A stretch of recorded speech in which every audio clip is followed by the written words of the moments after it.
എല്ലാവർക്കും നമസ്കാരം. വലിയ സന്തോഷമുണ്ട്. പ്രത്യേകിച്ച് രാവിലെ തന്നെ മനസ്സറിഞ്ഞ് ചിരിക്കാൻ പറ്റിയില്ല.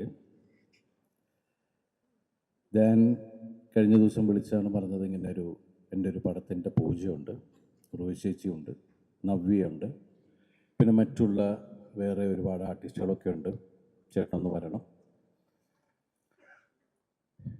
ധ്യാൻ എന്ന് പറയുന്നത് എനിക്കൊരു വിനീതിനെ ധ്യാനൊക്കെ ചെറുപ്പകാലം മുതൽ കണ്ടുകൊണ്ടിരിക്കുന്നതാണ്. കാരണം ഞാൻ ഏറ്റവും സ്നേഹിക്കുന്ന ആരാധിക്കുന്ന ശ്രീനേട്ടൻ്റെ മക്കൾ, കാരണം ഞാൻ അസിസ്റ്റന്റ് ഡയറക്ടറായിട്ട് വർക്ക് ചെയ്യുന്ന കാലം മുതൽ ശ്രീനേട്ടനായിട്ട് നല്ല ബന്ധത്തിലായിരുന്നു. എനിക്ക് ഫീൽ ചെയ്തിട്ടുള്ളത് ശ്രീനേട്ടൻ്റെ ആ നർമ്മവും presence of mind, sense of humour എന്നൊക്കെ ആ ഒരുപാട് കാര്യങ്ങൾ.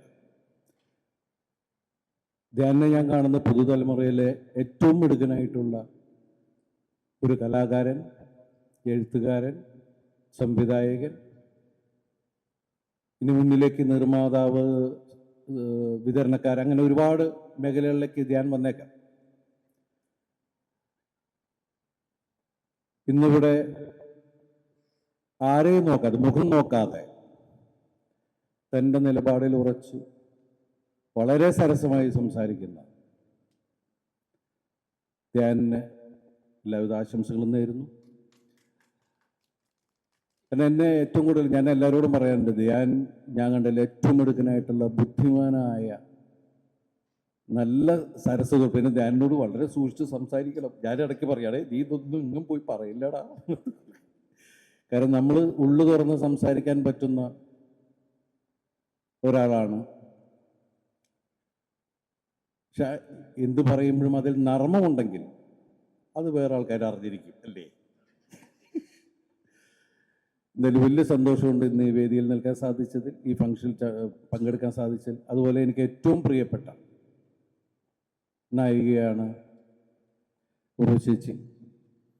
ഞാൻ മലയാള സിനിമയിൽ അല്ലെങ്കിൽ സിനിമ ലോകത്ത് വന്നിട്ട് ആദ്യമായിട്ട് അസിസ്റ്റന്റ് ഡയറക്ടറായിട്ടിരിക്കുന്ന സമയത്ത് ആദ്യമായിട്ട് ഞാൻ ക്ലാപ്പ് അടിക്കുന്നത് റോയ് ചേച്ചിയുടെയും ലാലേട്ടൻ്റെയും മുമ്പിലാണ്. അതിനുശേഷം റോയ് ചേച്ചിയുടെ കൂടെ ഒരിക്കലും ചിന്തിച്ചിട്ടില്ല റോയ് ചേച്ചിയുടെ പേരായിട്ട് അങ്ങനെ ഒരു കഥാപാത്രമായി, മീൻസ് അങ്ങനെ ഒരു സിനിമ ചെയ്യാമെന്നൊന്നും. കേശു ഈ വീടിൻ്റെ നാഥൻ എന്ന സിനിമയിൽ റോയ് ചേച്ചിയുടെ ഭർത്താവായിട്ട് അഭിനയിക്കാനൊക്കെ സാധിച്ചു. കാരണം ഞാൻ കണ്ടതിൽ ഒരു വണ്ടർഫുൾ ആക്ട്രസ് എന്ന് പറയുന്നത് എടുത്തു പറയുന്ന ഒരാൾ തന്നെയാണ് റോയ് ചേച്ചി. ചേച്ചി ഇവിടെ ഒന്നും വന്നിട്ടില്ല. അതുപോലെ എനിക്ക് പ്രിയപ്പെട്ട ഒരു നായികയാണ് നവ്യ. ഞങ്ങൾ ഒരുമിച്ച് ഒരുപാട് സിനിമകൾ ചെയ്തിട്ടുണ്ട്. സിനിമകളെല്ലാം വലിയ വിജയങ്ങളായിട്ടുള്ള സിനിമകൾ തന്നെയാണ്. 100-150 ദിവസം കൂടിയ സിനിമകളായിരുന്നു. അപ്പോൾ അവരൊക്കെ ഒരുമിക്കുന്ന ഈ സിനിമ വലിയൊരു വിജയമാവട്ടെ. ഇതിൻ്റെ നിർമ്മാതാവ് ഗഫൂർ മലയാള സിനിമയിലെ ഏറ്റവും വലിയൊരു നിർമ്മാതാവായി മാറട്ടെ എന്ന് ആശംസിക്കുന്നു. അതുപോലെ ഇതിൻ്റെ സംവിധായകൻ്റെ പേര് രാഹുൽ മുരളീധരൻ അല്ലേ? അദ്ദേഹത്തിനും എല്ലാവിധ ആശംസകൾ നേരുന്നു. നീതു പുതിയ സിനിമകൾ ഉണ്ടാവട്ടെ, നന്നായിട്ട് എഴുതാൻ സാധിക്കട്ടെ. എല്ലാവർക്കും, ഇവിടെ വന്നിരിക്കുന്ന എല്ലാവർക്കും എല്ലാ ഈശ്വരനും നന്മകളും നേരുന്നു. ഈ സിനിമയിൽ വർക്ക് ചെയ്യുന്ന എല്ലാവർക്കും all the best. Thank you so much. Love you all. Thank you.